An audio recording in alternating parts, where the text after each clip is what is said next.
tell you?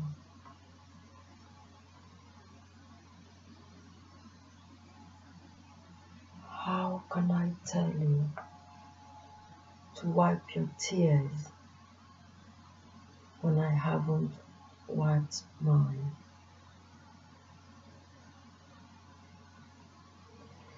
It is not the failings that draw tears from my eyes, for fallibility is a human condition and characteristics. It is not the failure to listen which keeps tears flowing, for obstinacy is a human condition and the characteristics of diversity. It is not anger that I feel, from my well of deep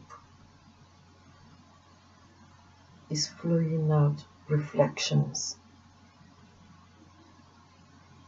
The depth of depths no shallow can reveal.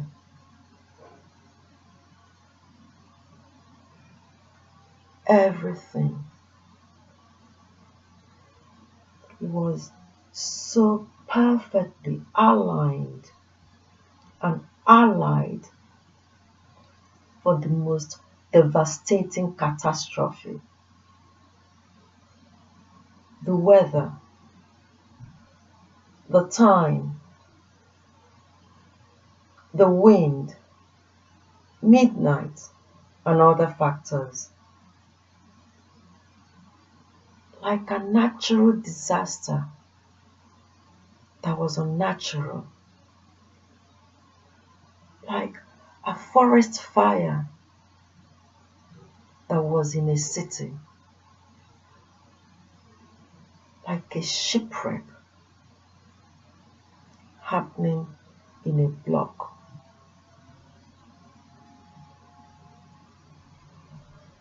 When it is death, sometimes questions appear. Why like this? Died too young. Oh, why now?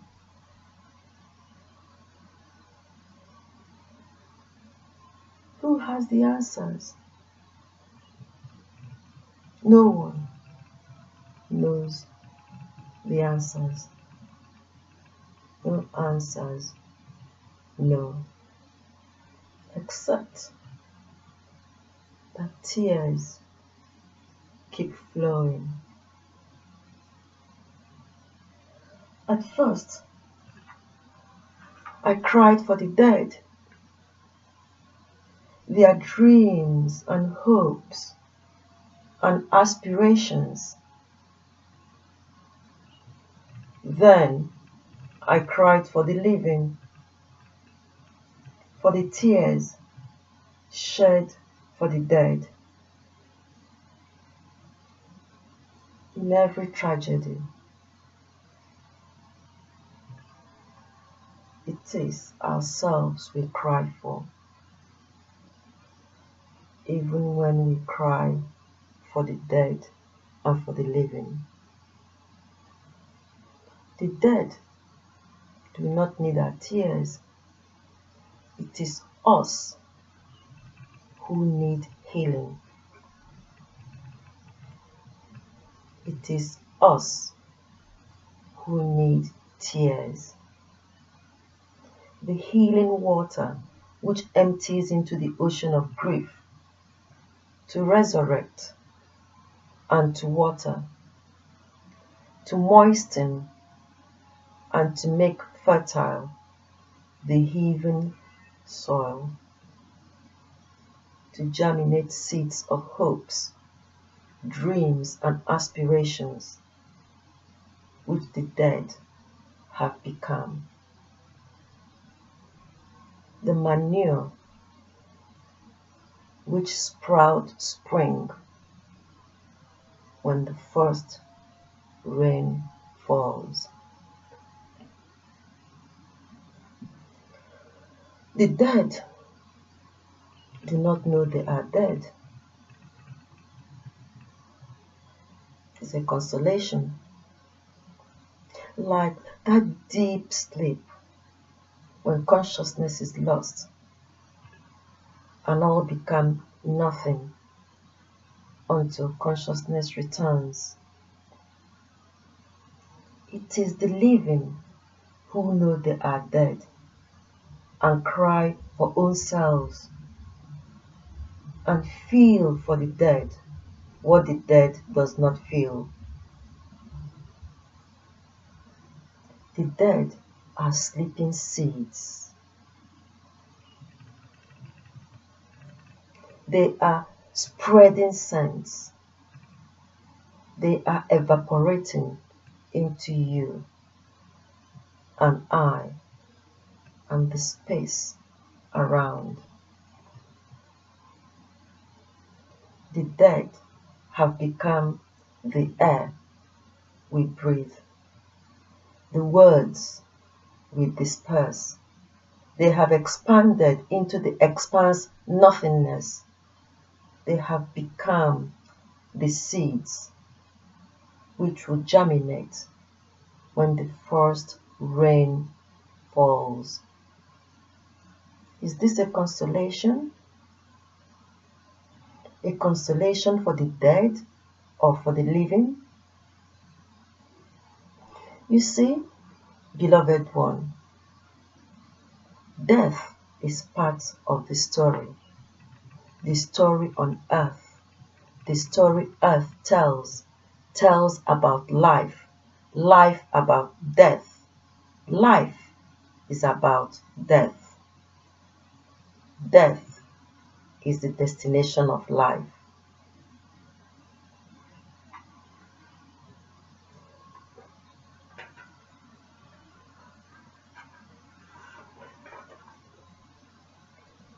Once born, the destination is death. That happens just like life. Life is born just like death. Life is about living until death happens. Life is about occupying, engaging, serving, entertaining, and feeding all our senses as best as we can until death happens. Each death happens in its own way. Death is death. There is no uniform way of dying, just as there is no uniform way of being born. Some are born by cesarean section, and some are born legs first. Some are born short, and others born long. Some appear with hair, and others appear bald. Some weigh 3 kg, and some 5 kg at birth. When it is birth, joy appears on some faces. There is no one perfect time to be born, just as there is no one perfect time to die. No uniformity in birth and none in death. Each appears uniquely and disappears uniquely. Each enters this space in own way and exits as circumstances create. The present here is a story. The earth is a place of storytelling. There is a life story and a death story. Some beginnings are exciting and some end in intrigue. Some live quietly Some leave with a bang. Some lives are brief. Some lives are long. What do we know except to question? Who knows the answers? Who knows why the flowers appear when they do and drop dead when they do? Life is a story telling itself in its own way. Birth is part of the story, and so is death. Some deaths are dramatic, some peaceful, and some are earthquakes appearing on the landscape. Volcanoes too, and storms and sea wrecks. That is life. The life of a story.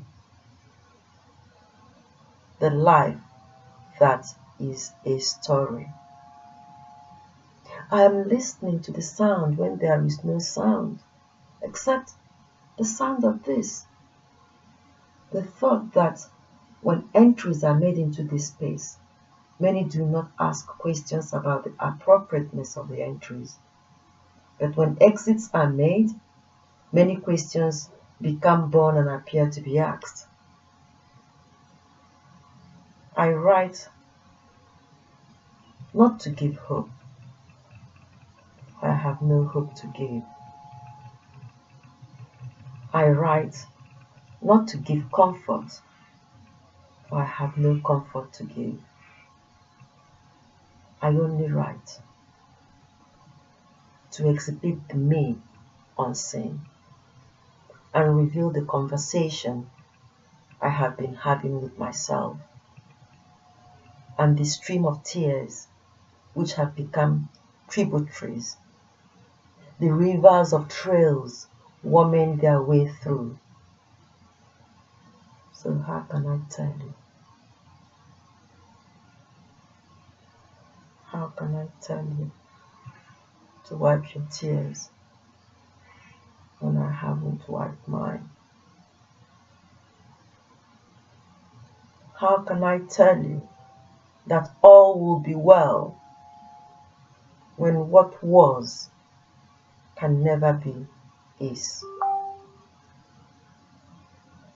The many lives lost, a community in pain. Property can be replaced, but can new take the place of old? Those who have gone, can they return? How?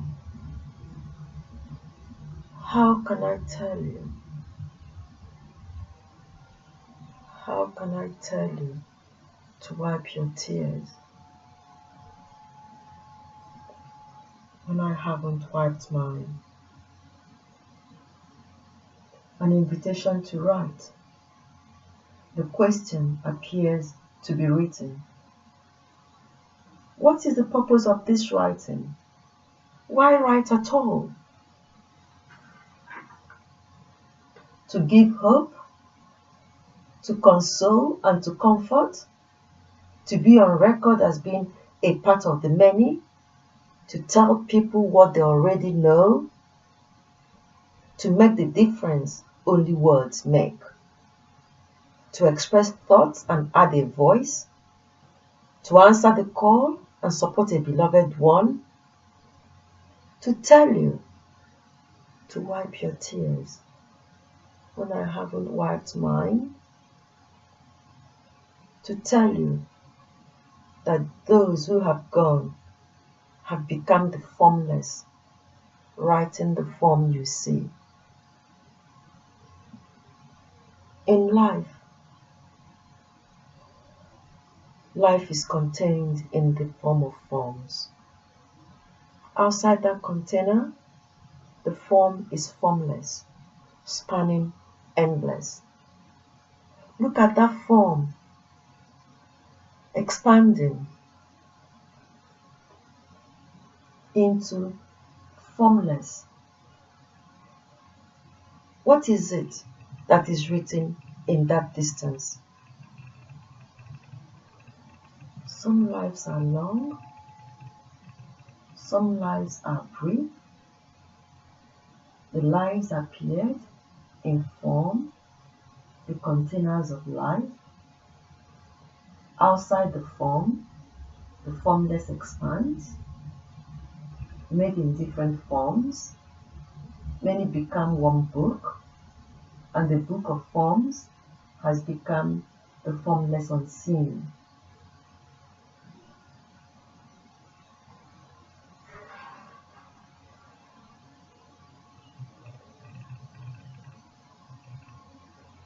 You see, beloved one, the formless has begun to write in you and in me, not just through words, but through thoughts and all expressions, in what is said and what is unsaid, in the formless words, in the ink of the tears.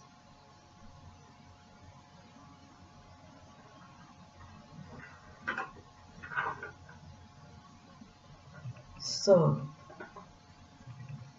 how can I tell you to wipe your tears when the tears themselves are the writings they wrote and the first raindrops to give life and make fertile, bringing forth spring, the diverse rainbow? How can I tell you to wipe your tears when even at this moment I have not wiped mine?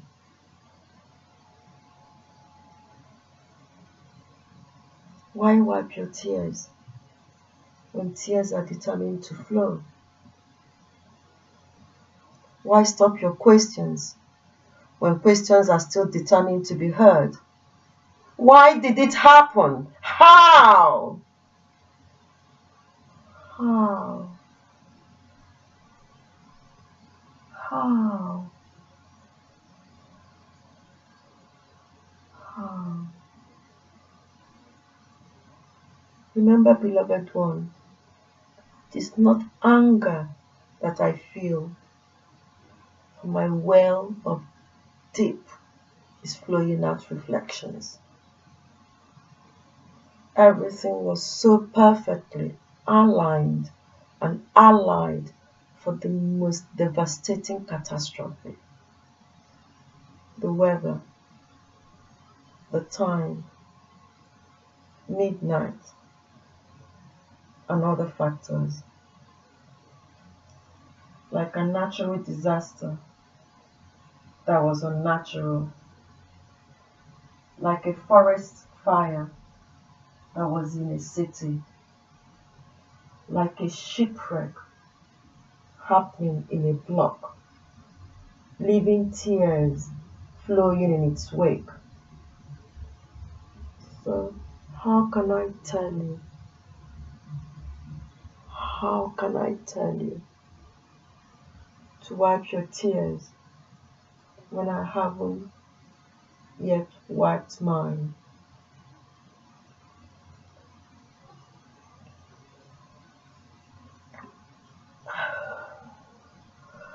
I will wipe my face when there are no more tears flowing through.